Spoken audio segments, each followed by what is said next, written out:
পুরুষের প্রধান sexual hormone যেটা, সেটার নাম হচ্ছে টেস্টোস্টেরন হরমোন। এই হরমোনটা অনেকে যারা ফিটনেসের সাথে জড়িত তারা অনেকে চিনে, মানে নামটা শুনেছে, পরিচিত অনেকে। তো এটা বাড়ানোর জন্য অনেকে চেষ্টাও করে। তো এই প্রবলেমটা হচ্ছে হরমোনের কিভাবে কমে সেটা আমরা না জেনেই কিভাবে বাড়ানো যায় সেটার পিছনে ফোকাস করি বেশি। মূলত আমরা সবাই জানি যে এক্সারসাইজ করলে, হেলদি খাবার খেলে আমাদের টেস্টোস্টেরন হরমোন বুস্ট হয়, ঠিক আছে। এখন কোন কোন খাবার খেলে বা কোন কোন এক্সারসাইজ করলে বেশি বুস্ট হয়, এখন আমি বাড়িয়ে নিলাম, ঠিক আছে, কিন্তু কোন কোন ভুলগুলোর কারণে টেস্টোস্টেরন কমে যায় সেটা আমরা জানি না। এখন টেস্টোস্টেরন হরমোনের সাথে কিন্তু কনফিডেন্সও জড়িত।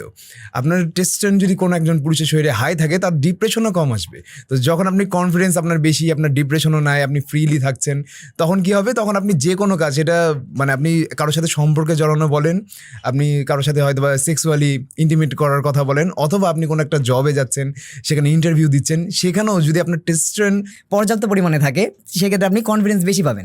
প্রবলেম হচ্ছে এই টেস্টোস্টেরনটা আমরা মানে কিছু ভুলের কারণে কমিয়ে ফেলছি নিজেদের শরীরে।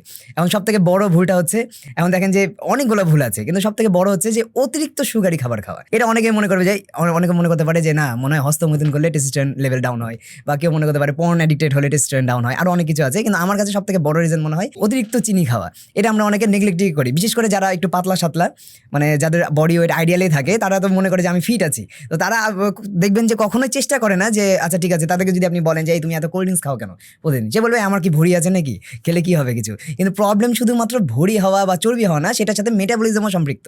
মানে একজন যে বেশি খেলেই মোটা হবে তা কিন্তু না, এটার সাথে হরমোন রিলেটেড আছে, এগুলো অনেক গভীরের বিষয়। তো এখন মেটাবলিজম যদি কারো ফাস্ট হয়, সে প্রচুর চিনি খেলেও সে মোটা হবে না, কিন্তু তার ব্লাডে কিন্তু ঠিকই সুগার লেভেল বাড়বে, তার কিন্তু ঠিকই হচ্ছে লিভারে ফ্যাট জমবে। তো লিভারে যদি ফ্যাট জমে, প্যানক্রিয়াসে ফ্যাট জমে, তাহলে তখন কি হবে, তখন হচ্ছে আপনি টেস্টোস্টেরন ঠিকঠাক মতো উৎপাদন হবে না। কারণ লিভার থেকে আমাদের ব্রেন সিগন্যাল পাওয়ার পর আমাদের টেস্টোস্টেরন হরমোন প্রোডাকশন হয়, বা যে কোনো ধরনের হরমোন আমাদের ব্রেনের যে পিটুইটারি গ্ল্যান্ড আছে সেখান থেকে উৎপন্ন হয়। এখন আপনার লিভারই সুস্থ না, আপনি পাতলা বলে বা আপনি ফিট বলে, আপনি নিজেকে ফিট মনে করছেন বলে আপনি উল্টাপাল্টা খাবার খাচ্ছেন, জাঙ্ক ফুড খাচ্ছেন, অতিরিক্ত চিনি খাচ্ছেন, তখন আপনার কি করবে, লিভার অতিরিক্ত পরিমাণে ইনসুলিন হরমোন তৈরি করার চেষ্টা করবে। তো আমাদের বডি কিন্তু at a time insulin hormone আর টেস্টোস্টেরন দুইটা উৎপাদন করে না। যখন ইনসুলিন হরমোন তৈরি করার চেষ্টা করে, তখন টেস্টোস্টেরন উৎপাদনটা বন্ধ রাখে।